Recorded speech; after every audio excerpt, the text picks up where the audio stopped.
Now, if we look at the fractal pattern of walking, and fractal patterns are very important because one of the reasons we have scale, why we have a tiny thing and then a bigger thing and then a bigger thing and then a bigger thing, is that it's easier for us to see certain patterns at different scales. We need to see certain patterns in detail. We need to see them in kind of average size, and we need to see them sometimes in giant size for us to get what we're dealing with. And relationship is the core. The entire universe is ecological. If you do the math, if you do the science, the geometry, one thing and the principles behind it are inextricably linked in multiple dimensions to every other thing. Now, we're trained as part of identity building to differentiate ourselves from what is to see the opposite. We're trained to dwell on isolated objects. And tuning out all our interconnectivity, etc., allows us to maintain a distinct, separate identity. A scientist cannot make that case. A scientist cannot differentiate the present moment from the future and the past moments that are inextricably linked to it. All time is connected. A scientist cannot inextricably differentiate one bit of space on the space continuum from all the other bits of space. The equations don't hold up. An accountant cannot delete a single item in the spreadsheet and have the number come out the same.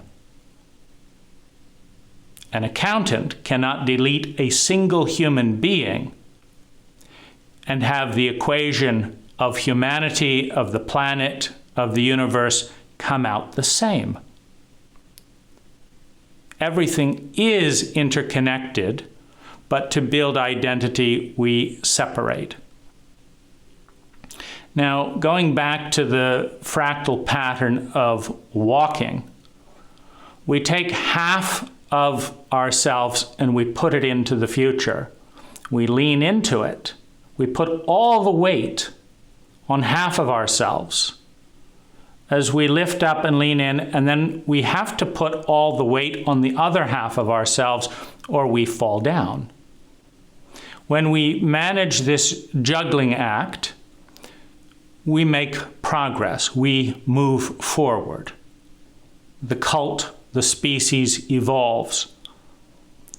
Now, on a much grander scale, cultures and the species as a whole puts its emphasis on yang and masculine traits, leans heavy and hard in them, uses them to propel into the future, and then puts its weight on yin or feminine traits, cultures, values. And this is intelligent. You have to have that reciprocity. And your ideal gait is an equal step with the left and an equal step on the right. Now, at a certain point, if you keep emphasizing the right step, keep going further and further, and you don't catch up with the left foot, you start stretching muscles painfully, you become more and more, you start getting the splits, you start falling down, you can't move. You've got to go in step. And this is the problem with identity fixation. It's the problem with self-referential cults. Because for some thousands of years, the dominant movement of the species has been yang, has been masculine. In many ways, identified, exemplified by the United States, that which is outer at the expense of that which is inner. that which is forward-thinking at the expense of the past, that which is technological and electrical and gadgetry at the expense of psychological literacy, that which is mental at the expense of that which is emotional. You see the bias in education. Someone will tell you with a perfectly straight face, you're going to get an education. You're going to learn to think. And that's it. What about feeling? There are no thoughts without feeling. And nobody does anything without an emotional motivation. Doesn't my education include the feminine just a little bit? No, it hasn't even occurred to us. And it hasn't occurred to us that it hasn't occurred to us. And education is defined as yang. Now, the more a cult gets out of balance, in this case, the more you keep stretching the yang without taking an equally large step towards yin, the more crazy you get, the more failure you get. You stop moving at you reach a point of diminishing returns. It stops making sense.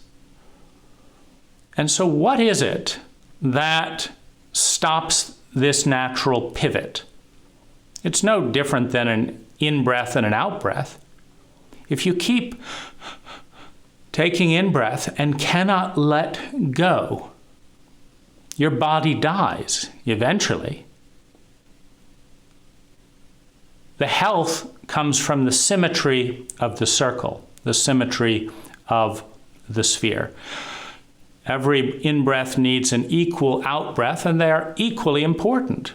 It's the same mathematical conundrum you have with chauvinists who, in the extreme materialistic sense of chauvinism, want to pretend that men are more important than the women who gave birth to them. This is mathematically insane. If you try and convince a scientist that the house that is built on a foundation is more important than the foundation that gives rise to its existence, try and convince an architect, don't worry about the foundation, all I care about is the house. He will fire you as a customer or explain your pathology. Because if you don't get men without women,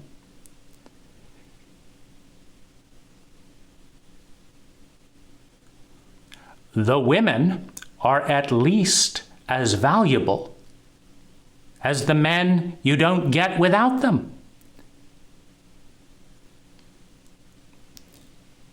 In a self-referential, dogmatic, and chauvinistic cult, this is puzzling, because dogmatic, self-referential cults have blinders on them.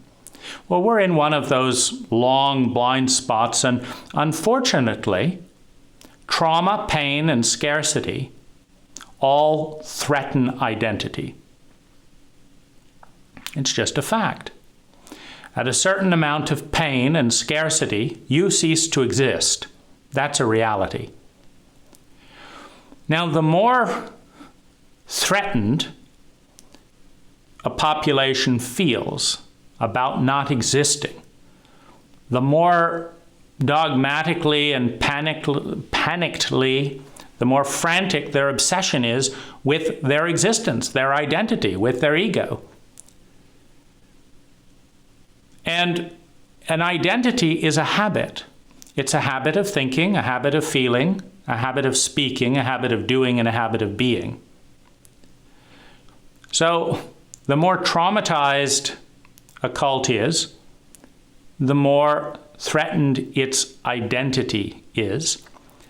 And the more threatened psychologically illiterate people are with their identity, the more they cling to who they are, the more they cling to the status quo of the pattern. And change, the unknown, instability, volatility, becomes their enemy. It's perceived as the biggest threat to their survival. Now, in this long step of yang, we're still dealing with many, many traumas.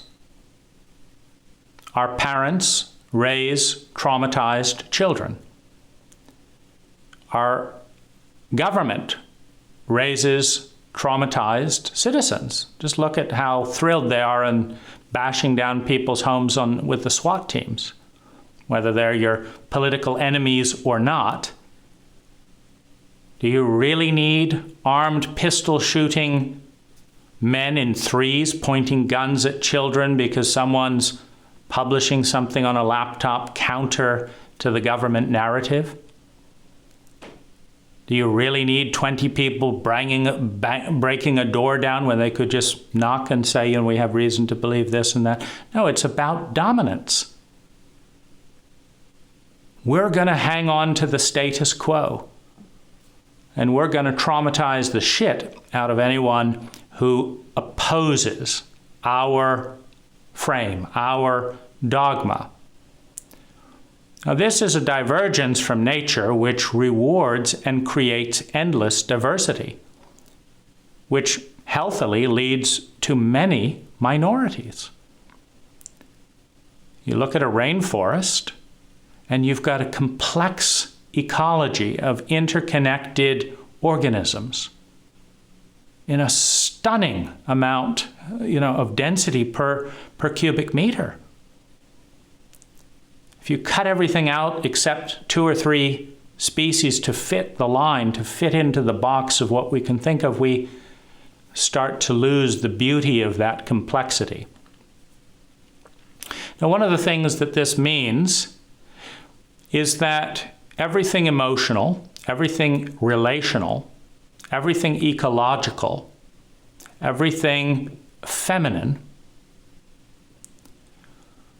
is severely underfunded in attention, in priority, in value hierarchy, in money, in research and development.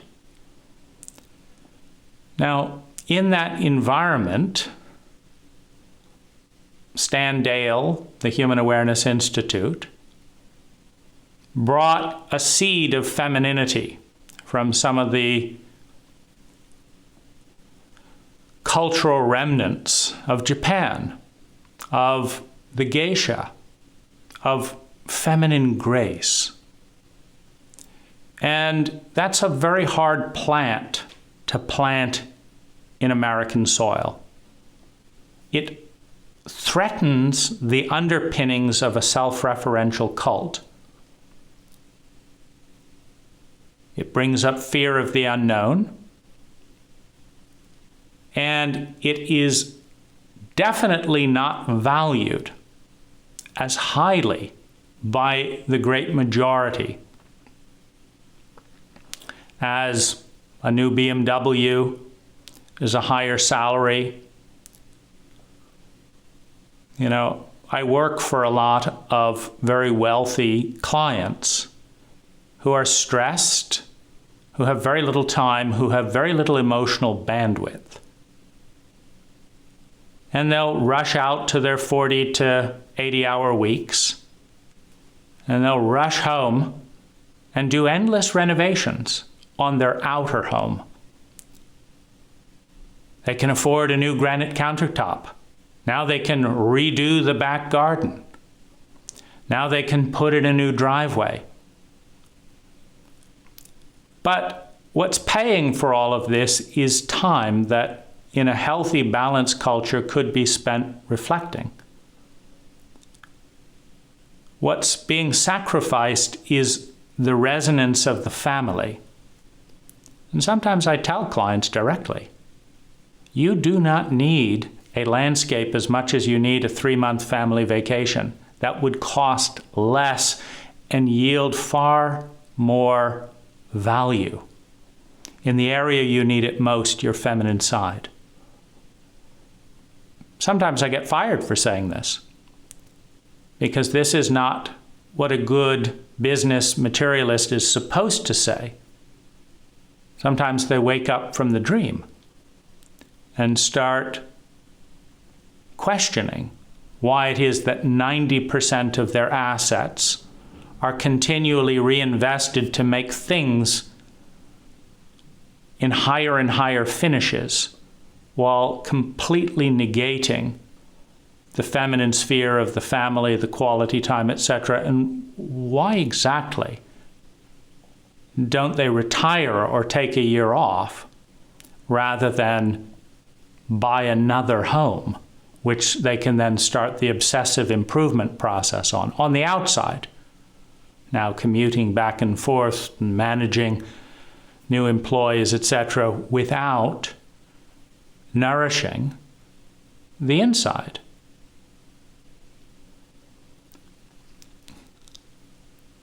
It's very dry soil to grow love, to grow presence.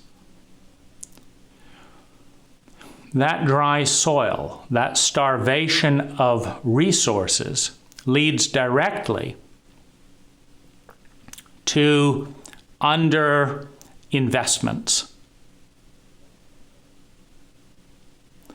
And this is reflected in the roles of the high facilitators. It's reflected in the fact that most of the people involved with high have to volunteer, have to actually pay money to volunteer, as opposed to, as a mother, being paid the highest salary for raising the next generation trauma-free. That would be an idea, wouldn't it? As soon as you have a child, you get free psychological training in the 9 months after conception, such that by the time you give birth, you're trauma literate, you understand the intergenerational abuse cycles in your family, you understand healthy communication skills, you understand the full range of your human feelings and understand that none of them are bad, they're all messages. And you know how to interpret the message, you know how to attune to your child, you understand the cult chauvinism and how to overcome it. And you make more than you were making building things and cutting down trees and driving cars and devastating our ecology to do something more important. And in such an environment, the quality and level of resources available to therapists, available to facilitators, available to anyone helping in this field goes up at least 500%, because that's intelligent, because we've stretched too far in the yang. And we're holding on to the yang identity not because it's providing the highest yields. I mean, I see it all the time. A client drops $4,000 for another home improvement project, drops $100,000 for a landscape makeover. And you look at their budget for therapy, emotional literacy, bonding, building a marriage, it's not even on there. And you wonder whether they'll be able to appreciate this granite countertop while getting a divorce, because they don't know what they're doing. And in a psychologically illiterate cult, they don't know that they don't know what they're doing. And so they do what everyone else does. Destroy a perfectly good marriage rather than seek help. And when they do seek help, it's often from people with scarce resources and training, because we have neglected the science of the psyche relative to the science of the iPad. I mean, that's chauvinism at its finest. When you understand that more money went into the development of the iPad than has gone into the science of happiness and well-being of the entire planet over the same period. More money went to develop the finish and look and functionality of a gadget that has been correlated to higher levels of depression and dissociation and addiction than has gone into the psychological development of the entire species. Just ask how many billions has been spent in the last year on objective studies to measure well-being and healing various things that are chronic amongst us in a cult in which more people will commit suicide this year than will die in fatal car accidents, in a cult that is constantly driving around in its cars. That's a stunning accomplishment in blindness. It's a stunning accomplishment of chauvinism. To, again, put more focus in the last year on reducing car fatalities, more billions. Tesla alone has spent more billions in developing full self-driving to reduce outer risk.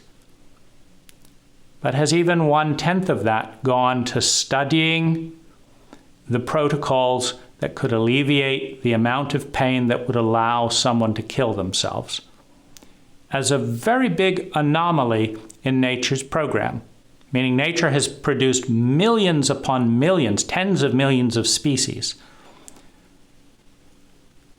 Less than 1% of those species commit suicide at all. But we're engineering a cult in which suicide is a bigger threat to your life than passing 100,000 cars on the road at combined speeds of over 100 miles an hour at a few feet distance. It's mind-bogglingly insane. Well, in that environment of insanity and of chauvinism, the Human Awareness Institute has tried to hold itself and grow largely on the chauvinistic focus on sex, because that's the crossover. The Human Awareness Institute, when I heard of it, said we are committed to love, into me you see, and healthy sexuality. There were 3 things. And then we spent a tremendous amount of time learning about sex, and I've never heard a cogent definition of love at the Human Awareness Institute.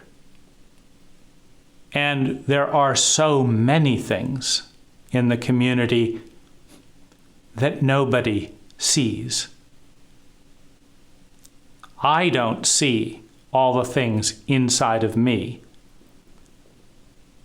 And 99% of the community sees very little. But the sex goes up. And in a chauvinistic paradigm, you have to bow to the predominance of chauvinism. Outer physical pleasure of the human body is far more important in a chauvinistic cult than love or intimacy. And that is borne out in the community, meaning in the well over 30 lover relationships that I've explored with team members, participants, and facilitators in more than 30 workshops and spanning more than 10 years.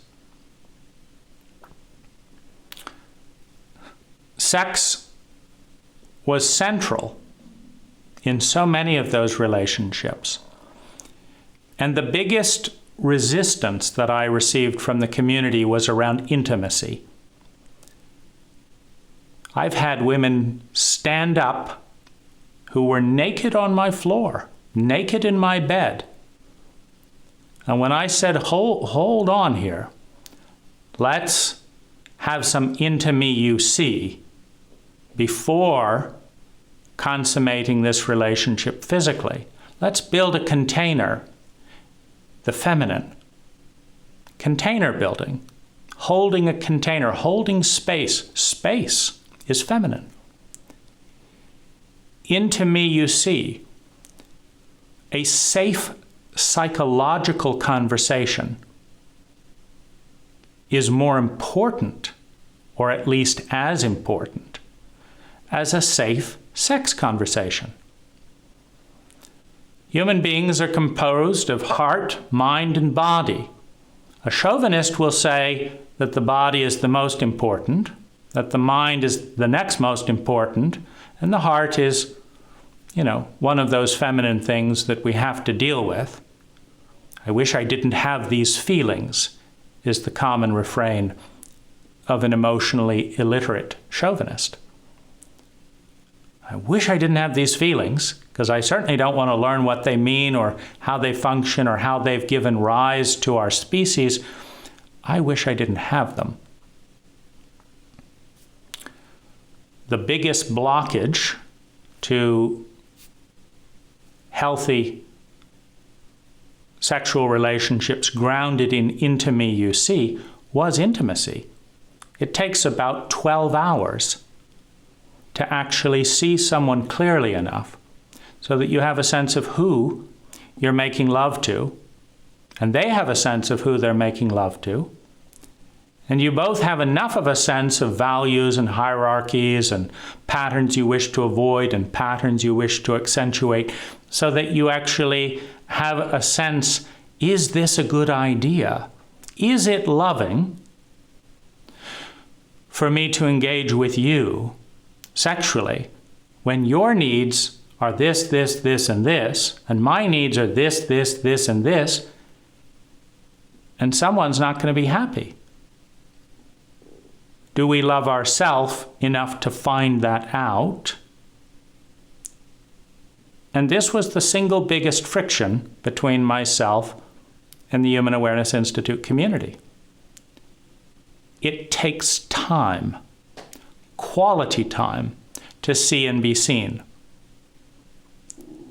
And in my definition of adult love, you cannot begin to love unless you love enough to care. You cannot begin to care unless you care enough to take time. You have to take enough time to see before you can understand. And you have to understand enough so that you can empathize with the other person rather than a projection. Because back to family system paradigm, and the paradigm with which I'm going to lead us into this exploration, the family system dynamic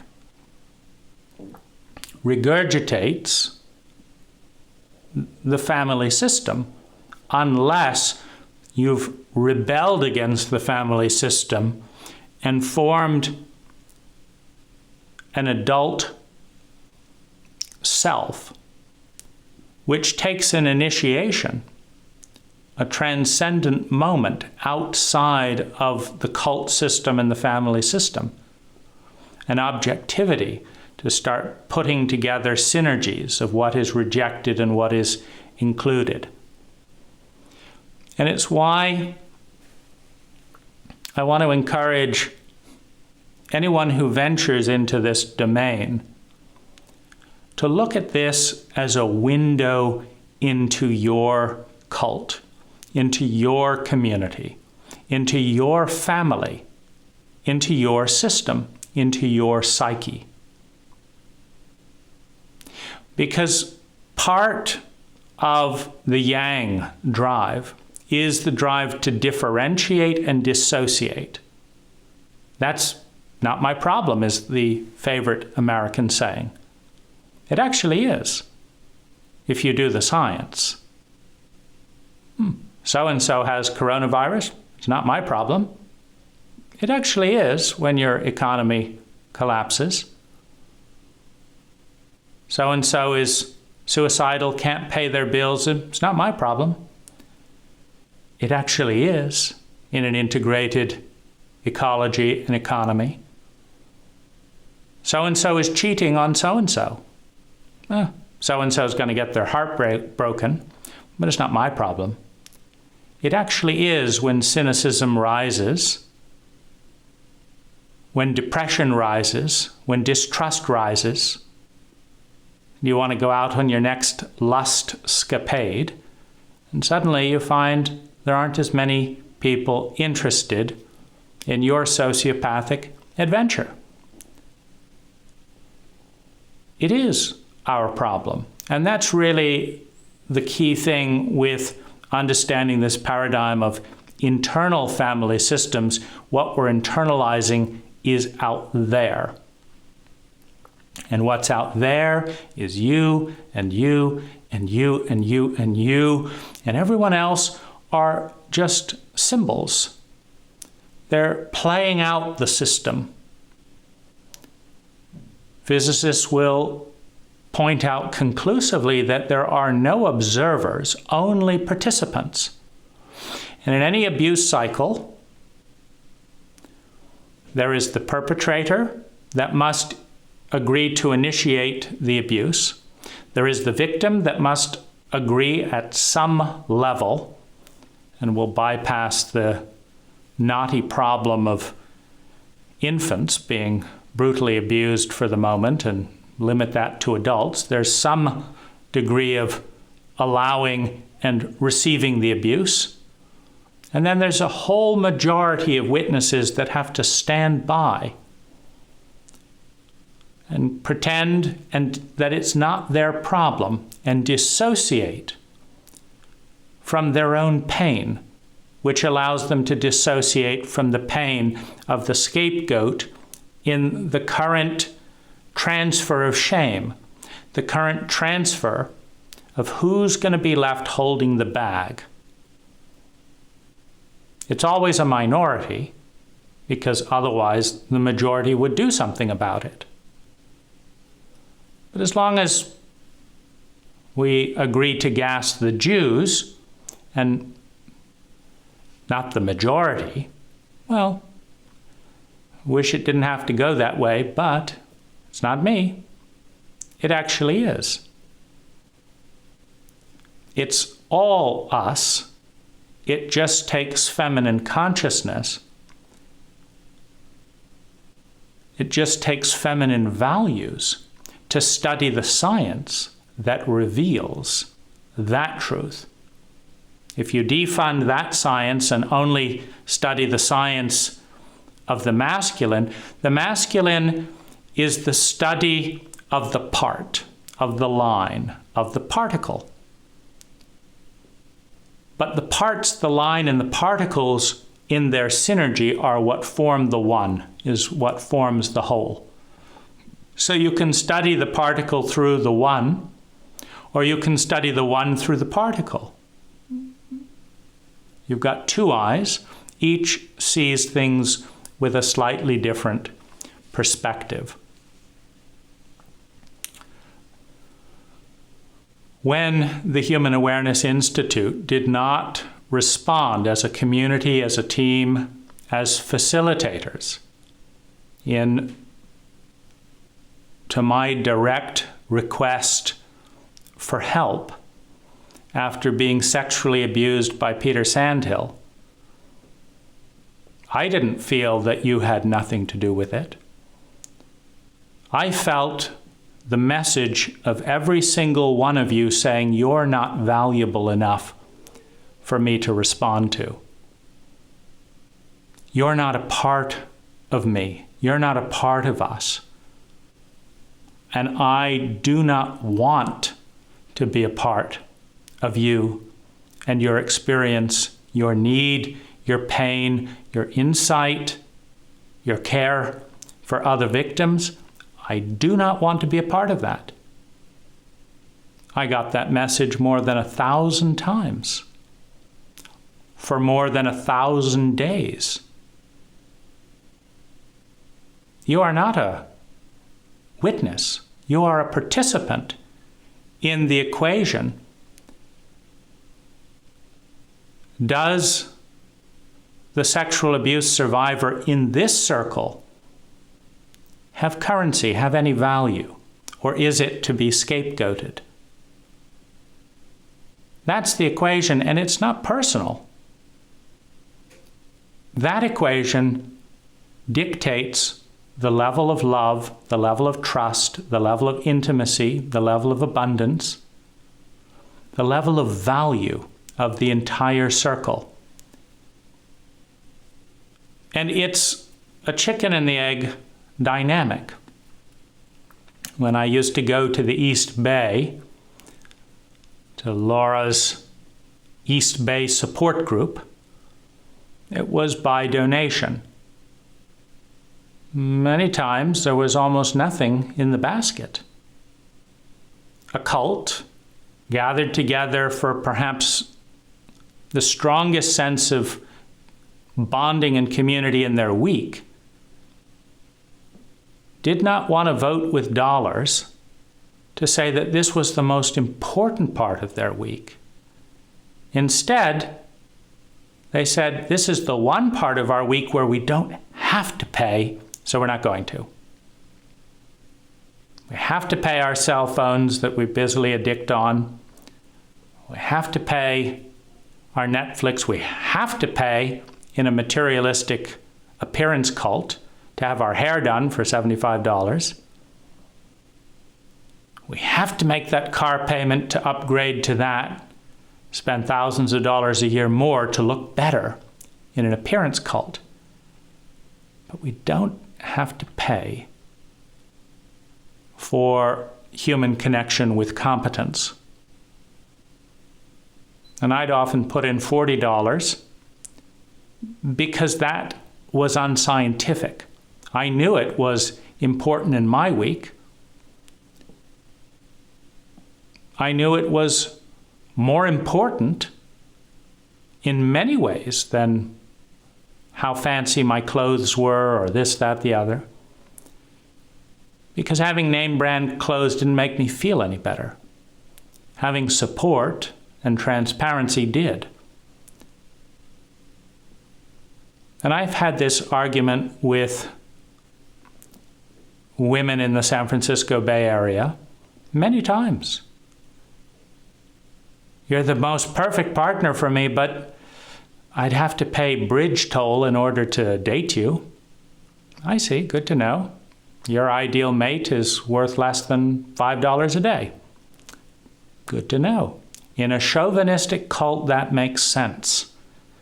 It is pathologically insane. It is an insult to the feminine. But when you have a people that will not fund the feminine, you have underfunded teachers, underfunded schools who are getting the message day after day after day. You are a nice frilly option. You're a bit of fun. It's fun to do a high workshop for this and that and the other. But I'm not, the really important thing is my 401k. I'm not dipping into that. The really important thing is a new Dior handbag. Can't give up that. And so that creates a vicious circle. Underfunded, less trained, malnourished, feminine-oriented. Obviously, there's a bias towards sex.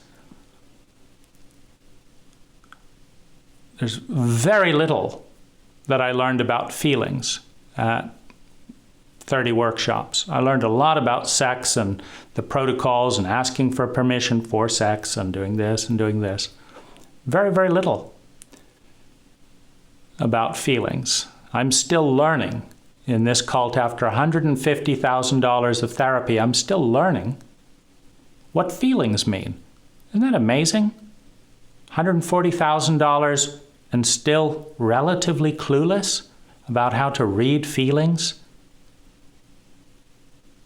And I don't take that personally. I just marvel that the fuel of the entire species that has motivated every single action in human history and will determine whether or not we survive as a species and as a planet, feelings and the science of motivation, is something most of us know negative about. Meaning it's not just that we don't have emotional literacy. We have been systematically trained in shame, in ignorance, in stupidity that overrides what little emotional awareness we might otherwise have had despite the lack of education. Oh my goodness, I felt hate about that. I'm a bad person. That's not emotional literacy. That's shame and stupidity. Isn't hate bad? Do the math. Study the science. Where are you going to go to get a degree in emotional literacy? And will anyone value you in a chauvinistic cult if you get it? I have a degree in emotional literacy. Well, that's weird. Indeed. In a chauvinistic cult, it is incredibly weird. And in a fear-based cult, in a shame-based cult, where we don't want to get outside of our lane of self-referential dogma, it's not only weird, it's a net negative because you're different. The hostility towards minorities, be it blacks, be it women who actually want a career, be it other races other than blacks, be it Muslims or other religions. The hostility towards minority voices is intense in a traumatized cult. And it's important to understand that this is our conversation. In other words, we're not talking about the high facilitators, we're talking about us. We're not talking about me, we're talking about us. We're not talking about you and your problems. We're talking about us and our problems. And that is a feminine point of view. It is the basis of ecological thinking, the understanding of the innate interconnectivity of all things. One human being to another being obviously far more directly connected than the connection of a pinky to one of the moons on Saturn. Though there is a scientific connection that a good scientist can make on multiple dimensions that link this pinky to the moons on Saturn, it's a lot easier to link each human being to other human beings in particular and in aggregate.